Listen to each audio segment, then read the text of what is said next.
Los estilos del rey Guillermo III de Inglaterra y la reina María II de Inglaterra, en inglés William and Mary, se dio en las artes decorativas, especialmente mobiliario en Inglaterra, Escocia, Islandia, Países Bajos y las colonias inglesas durante los reinados del rey Guillermo III y la reina María II. En 1689 y 1702 sucedió al estilo de las restauraciones y procedió al estilo Reina Ana. María II, hija del sucesor de Jacob II Estuardo, fue reina de Inglaterra, Escocia e Islandia desde 1689 hasta su muerte en 1694. Reinó junto a su marido y primo Guillermo III, príncipe de Oregón, quien gobernó en solitario tras la muerte de su mujer hasta su propio fallecimiento en 1702. Durante este periodo se dio un estilo en las artes decorativas conocida como Guillermo y María, desarrollando tantas en las islas británicas como en los Países Bajos, de donde se originó Guillermo III. De igual forma podemos observar todos sus diseños. El yapín negro consta con un estilo robusto y curvas con formas talladas y elaboradas y torneadas. Podemos notar que su estilo es un color muy oscuro y con muchos detalles de la misma manera y con un estilo muy original. Al saber que también podemos encontrarnos con un escritorio que podemos notar que consta de un color marrón y de igual forma podemos notar unos acabados en ciertas partes. Podemos notar que tiene un estilo de X y una H al final de sus patas. De igual manera podemos notar la banqueta con estilo de William and Mary, que es un estilo también muy impecable que consta con un estilo de X y H y un color marrón pero oscuro, totalmente impecable del estilo negro.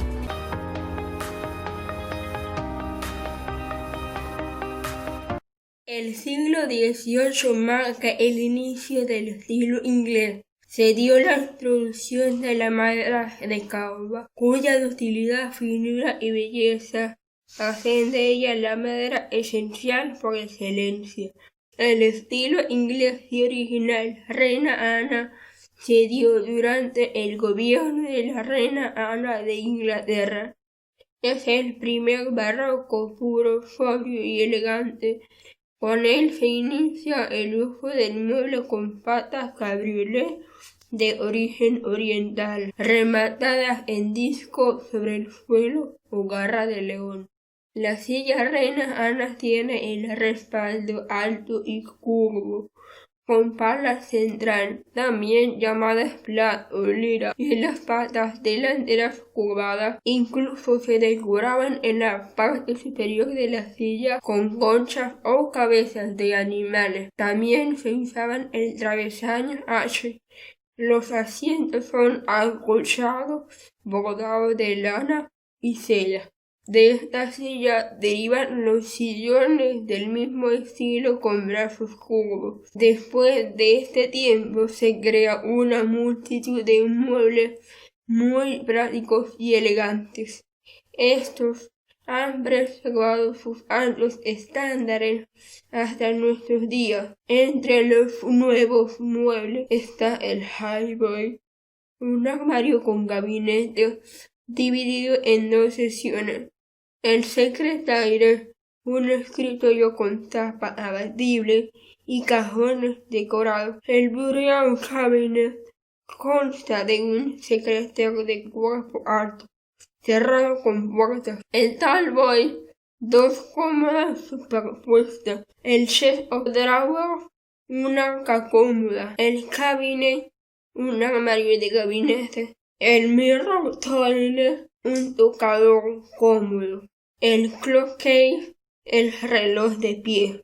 Cards and Games Table, una mesa para jugar cartas y otros juegos. Y finalmente la mesa de té, Tea Table.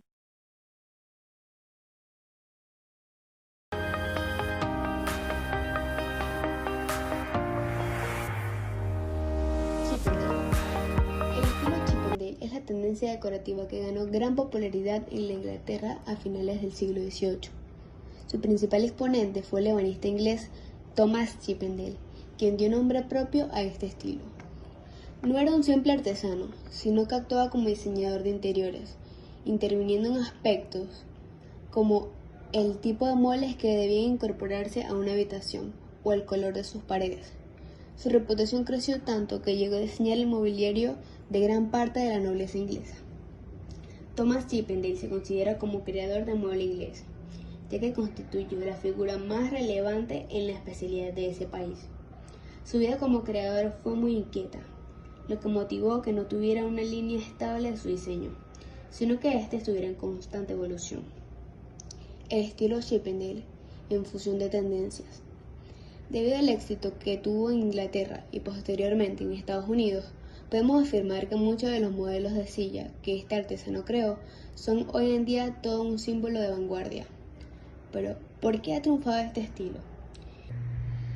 No se trata de un estilo unificado y lineal, sino que aborda la combinación de múltiples culturas de diseño para crear un estilo único e inigualable.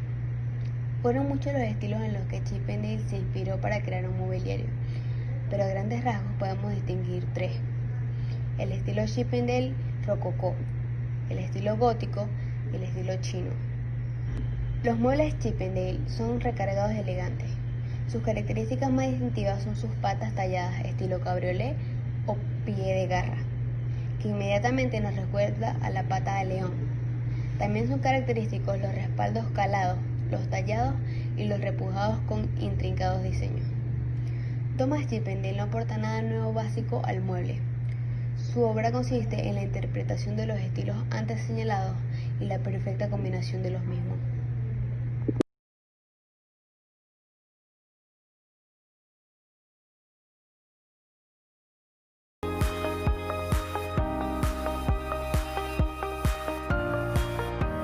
El estilo Adam. El estilo Adam es un estilo neoclásico del siglo XVIII de diseño de interiores y arquitectura, tal como lo practicaron tres hermanos escoceses, de los cuales Robert Adam y James Adam fueron los más conocidos. Los hermanos Adam fueron los primeros en abogar por un estilo integrado para la arquitectura y los interiores, con paredes, techos, chimeneas, muebles, accesorios, herrajes y alfombras diseñadas por el Adams como un único esquema uniforme. Comúnmente y erróneamente conocido como estilo Adams, el término adecuado para este estilo de arquitectura mobiliario es el estilo de los hermanos Adam. El estilo Adam encontró su lugar desde finales de la década de 1760 en residencias de clase alta y clase media en Inglaterra, Escocia, Rusia en el siglo XVIII y la guerra postrevolucionaria de Estados Unidos, donde se hizo conocido como estilo federal y tomó una versión propia. El estilo fue reemplazado alrededor de 1795 en adelante por el estilo Regency y el estilo Imperio francés. Parte de la base que la decoración de los interiores de un edificio son un objetivo de la arquitectura, de ahí que entendiese la obra globalmente, ocupándose también del diseño del mobiliario, las telas y los metales, atiende de las alfombras a los detalles más ocultos. Su estilo es de un neoclasicismo sencillo, preciso y delicado, más que en su predecesor el palladianismo. De un modo armonioso en las proporciones, busca en su dibujo la luminosidad y la espaciosidad, tanto en la arquitectura como en los muebles, utilizando de modo combinado motivos clásicos, neogóticos como arabescos, cintas, esfinges, festones, grifos grotescos, guirnaldas, jarrones, medallas, pilastras, trípodes, urnas o volutas, con gusto por la ornamentación a un rococó, con adornos pintados y esquemas de colores complejos. Entre los muebles diseñados se encuentran especialmente los de pared, como cómodas, entredoses y espejos. Un ejemplo de ellas es la silla Adam.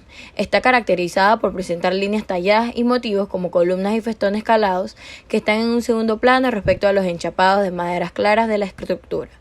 El respaldo tiene una típica lira central y las patas ligeramente cónicas y acanaladas, acaban en un pie bulboso. Otra de ellas es la cómoda Adam. Tiene frecuentemente forma de media luna, generalmente con 3 paneles con puertas, aunque en ocasiones el panel del centro tiene cajones. Y por último, el cabinet renueva las líneas del Renacimiento, su cuerpo superior tiene puertas decoradas con motivos clásicos y se apoya en 6 patas acanaladas.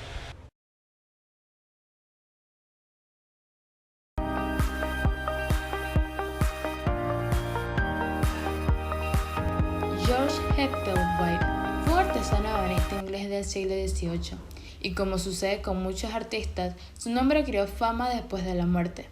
En realidad parece no haber llegado hasta hoy ninguna pieza mobiliaria fabricada en el taller de este artesano. El estilo tomó fuerza y adquirió personalidad propia, a partir de un catálogo de muebles llamado Cabinet Maker and Upholsterer Guide, publicado por su viuda y que le daba la autoría a su difunto esposo. De este libro y sus posteriores reediciones es que muchos fabricantes de muebles comenzaron a producirlos. En realidad, no hay pruebas físicas ni documentadas de que George hubiera sido el autor real del estilo. Por eso, y por la razón de que solo a raíz de la publicación hecha por la viuda, es que en realidad los muebles empiezan a aparecer. Algunos piensan que el mérito real del diseño pertenece a la viuda y no a su esposo, la que publicó el catálogo de esa forma ante la hostilidad de la sociedad de aquellos tiempos por las iniciativas femeninas. El estilo Hepplewhite es una democratización del estilo Adam, al simplificar los muebles y hacerlos accesibles a una mayor parte de la sociedad. Las maderas eran de caoba y el limoncillo, además del boj, el satén, la haya y otras maderas preciosas. Desaparecen las cosas que encarecen la fabricación, como las incrustaciones, y solo se usa el chapeado y algo de marquetería. Se revive el laqueado. Los muebles se hacen menos voluminosos y la ornamentación se simplifica a expensas de la comodidad, y el mueble resulta más cálido, amable y más confortable. La silla es una de las piezas más características del estilo. Sus respaldos son en forma de escudo, de diferentes diseños. Las patas son más sencillas que las usadas hasta el momento, rectas, acanaladas y con sección que se reduce progresivamente. Se construye el confidente. La mesa. Entre su diseño está la mesa con dos alas abatibles, una rectangular y otra oval, de forma que dos mesas se pueden juntar para formar una más larga. La cómoda. Durante este periodo se produce el decline del highboy y el lowboy para favorecer los armarios y las cómodas de estilo chiffonier. El aparador se caracteriza por tener una forma arqueada o serpenteada en el borde frontal y habitualmente tiene 4 patas en el frente y 2 traseras. Lo común es que tenga un cajón central más grande, muchas veces de frente arqueado, flanqueado por otros 2 laterales que también son con frente curvo siguiendo el perfil del tablero superior. El frente de los cajones, así como el aro frontal y las patas pueden tener finas decoraciones. El escritorio tiene líneas de gran ligereza, muchas veces formado por un tablero rectangular con cajotines por debajo, soportando por 4 patas rectas. Sus libreros con cristal trabajado de diseños muy delicados. Los gabinetes, escritorios y consolas Hepplewhite a menudo tienen un estilo robusto y económico similar, y la caoba se usa a menudo como base de madera con marcos cuadrados, simples e incrustados de madera más claras, que resaltan los paneles de las puertas y dibujan maravillosamente. Algunas de sus mesas auxiliares más delicadas fueron diseñadas para ser hechas en madera más clara, como la madera satinada. Antes que se me olvide, para sus sofás deliciosamente esbeltos de asientos, respaldos y brazos tapizados, prefirió las sedas de listas estrechas que acentuaron las curvas de sus diseños. Damascos, armuras, lampazas, brocados y rasos fueron empleados por él en sus delicados muebles o para hacer juego con ellos.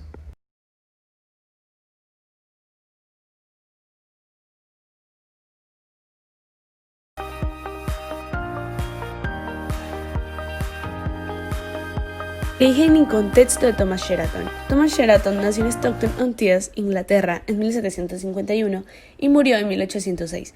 Fue un ebanista inglés, junto a los grandes diseñadores de los muebles en Inglaterra durante el siglo XVIII, junto a Thomas Chippendale y George Hippolyte. En su localidad fue aprendiz de un ebanista local y continuó trabajando como oficial hasta que se trasladó a Londres en 1790. Allí se estableció como profesional y profesor, enseñando perspectiva, arquitectura y construcción de muebles para artesanos.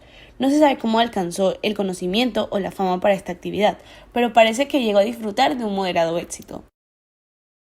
En 1791 publicó 4 volúmenes, el libro de dibujo del constructor de muebles y del tapicero, el que creó el diseño. En 1803 publicó The Cabinet Dictionary, En 1805 publicó Cabinet Marker, Upholsters and General Artist Encyclopedia. Características de los muebles. El mueble estilo Sheraton tiene un ligero aire de líneas rectangulares. Utilizaba maderas satinadas, caoba, sicomoro y palo de rosa. Además, acabados pintados y acabados en latón. Algunos elementos decorativos utilizados son plumas y festones.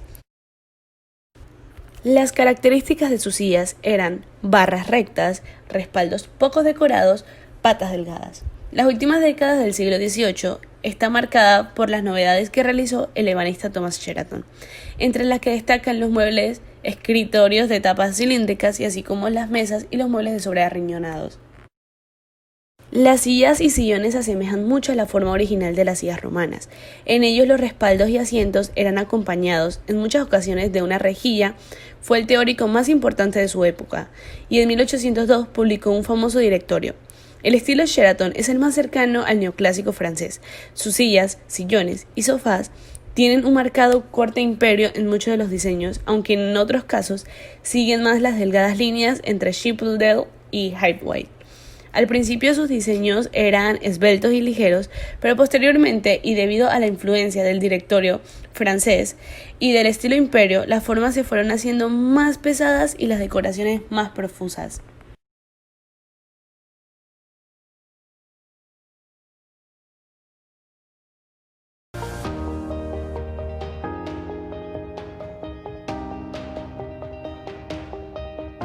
La regencia inglesa se desarrolló en Inglaterra y se inspira en las formas griegas antiguas y en las adaptaciones del románico con influencias chinas y góticas. Cuando Jorge III enfermó, el príncipe de Gales fue regente del gobierno hasta la muerte de su padre. Durante este periodo y después de su reinado se popularizó el diseño de regencia. La tendencia preponderante de la época era el estilo neoclásico. Aunque básicamente es una imitación del estilo imperio francés, los artistas le introdujeron los detalles que complacían de mejor forma a los ciudadanos ingleses. Ahora hablando un poco sobre su historia, como sabemos la influencia estilística de este príncipe empezó antes de que él tomara el control del reino de su padre. No obstante, fue el mismo príncipe el que patrocinó la construcción de Regent Street, Cumberland Terrace y Carlton House, que se realizó con ayuda de 3 arquitectos de la época, Henry Holland, James Wyatt y John Nash. En Carlton House, el famoso arquitecto Holland utilizó artesanos franceses para crear magníficas salas que brillaban con las decoraciones doradas y los espejos. El pabellón real fue producto de la colaboración entre el príncipe y Henry Holland, como una innovación de fantasía oriental, con sus domos de forma de cebolla, los arcos de estilo árabe y las fachadas de piedra agujereada, y las altísimas ventanas. Cuando el príncipe se interesó en los estilos chinos, mandó a decorar las paredes con figuras mandarinos, cortinas plisadas que se parecían a las cabañas chinas, y de los techos colgaban borlones y campanillas, y todos tesoros orientales. Los muebles se hicieron en Inglaterra durante esta época y estaban tallados y pintados para paramentar el bambú, y por eso las juntas de los muebles están pintados con nudos simulando al bambú. Uno de los más notables diseñadores fue Thomas Hope. Él incorporó los adornos griegos y egipcios en el mueble inglés de su época. También se interesó en el estilo imperio francés. Hope tenía fuertes amistades en Francia, especialmente con Charles Percier, uno de los arquitectos de Napoleón. Hope siempre tuvo dificultades en encontrar artesanos ebanistas, predispuestos en ejecutar sus ideas, y finalmente utilizó ebanistas de otros países para realizar sus diseños. Estaba de moda reclinarse en vez de sentarse, y como resultado se hicieron chais loques o divans, otomans, banquetas y las famosas sofás de regencia estilo griego con cojines redondos y patas de garra. Otros de los objetos utilizados eran los espejos redondos de comedor, para que los sirvientes puedan tener el comedor entero dentro de su vista.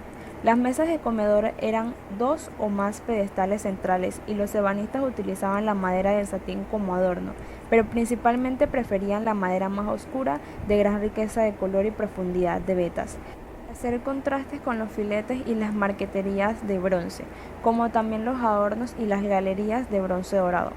Características en los muebles del estilo regencia inglés. En las mesas, el bronce sobre la madera para la decoración. Las superficies son lisas y se da énfasis en el uso de la línea recta. Las patas de sable con pie de bronce o patas de animal. Decoraciones detalladas del estilo romano, griego y egipcio. Se introducen las mesas con alerones y gavetas. En las sillas, brazo alto y fino terminado en forma enrolada. Ornamentaciones con hojas de acanto y cabezas de león. También usaban la plata de trono o soga y esfinges en los descansos del brazo. Fueron inspiradas directamente de las sillas clismos y los curules romanos. En los escritorios o libreros, insertos de bronce y ébano. Se disminuye el tamaño del mueble, se usa la madera con tonos más exóticos, el uso de medallones y cariátides, formas de columnas o tijeras, la mayoría es de bronce. El estilo regencia se diferencia con el estilo tradicional de a finales del siglo XVIII, por su robustez, opulencia, todavía clásico e inspiración pero exuberante con sus adornos.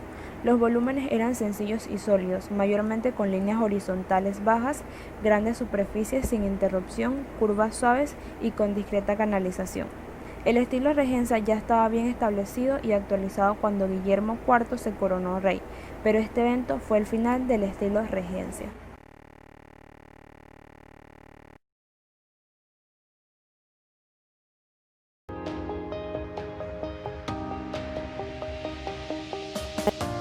El estilo victoriano es un estilo de arquitectura, moda, literatura, artes decorativas y visuales.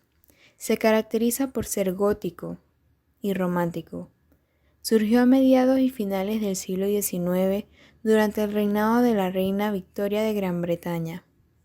El mobiliario de este estilo, por lo general, es de madera y suele ser grande y llamativo.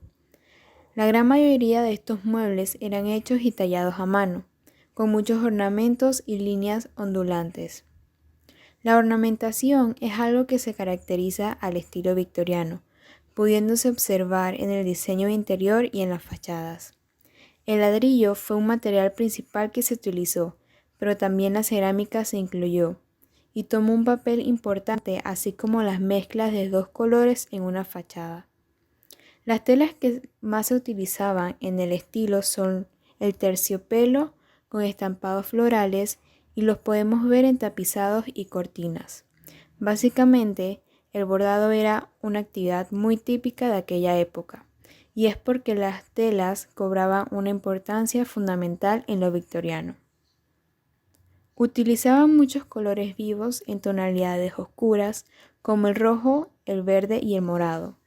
En la época victoriana se veía el desorden, ya que las habitaciones eran recargadas con sillas, sofás, muebles de madera, vitrinas y muchas telas. Algunos ejemplos del estilo victoriano. Tenemos a esta silla que podemos observar con detalles de madera y pequeños diseños florales y curvos. El respaldar un poco bajo en forma un poco cuadrada. Las patas con una ligera curva y no contiene travesaño y su tapizado con un color oscuro normal de la época.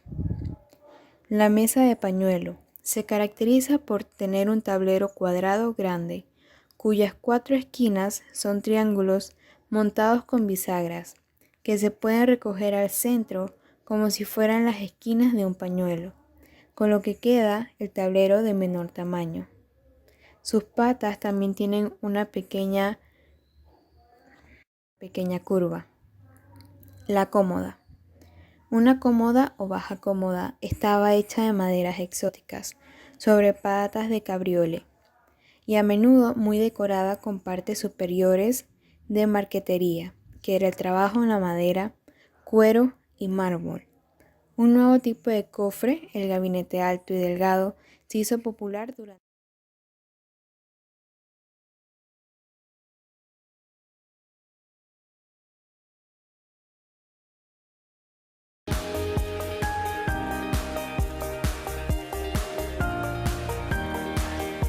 En multitud de ocasiones hemos visto estas sillas en blogs de decoración o revistas en las que forman parte de un ambiente bonito y discreto, pero quizás no nos hemos parado nunca a investigar sobre su origen e historia.